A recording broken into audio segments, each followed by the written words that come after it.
இருமொழிக் கொள்கை மூலமாக கல்வி அறிவு சிறப்பாக உள்ளது. எண்ணிக்கை உயர்த்திக் கொள்வது முக்கியமல்ல, தரம் உயர வேண்டும் என்கிறார் தமிழக முதல்வர் என்று விழுப்புரத்தில் நடைபெற்ற விழாவில் அமைச்சர் பொன்முடி தெரிவித்தார்.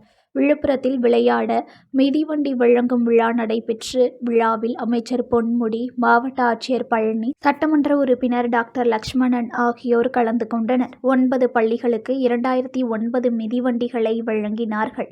அப்போது செய்தியாளர்களை சந்தித்த அமைச்சர் பொன்முடி, பாடத்திட்டங்கள் அறிவியல் ரீதியாக வளர்ச்சி அடைய வேண்டும் என்று அமெரிக்காவிலிருந்து முதலமைச்சர் ஸ்டாலின் அறிவுறுத்தியுள்ளார்.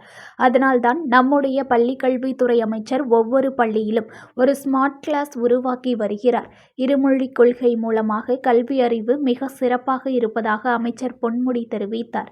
எண்ணிக்கை உயருவதை விட தரம் உயர வேண்டும் என்கிறார் முதல்வர் என்று தெரிவித்தார். விழுப்புரம் அரசு பள்ளியில் படித்தவர் தான் தற்போது இஸ்ரோ விஞ்ஞானியாக வீற்றிருக்கிறார் வீரமுத்துவேல். எனவே அரசு பள்ளிகளின் கல்வி தரம் சிறப்பாக உள்ளது என்று தெரிவித்தார்.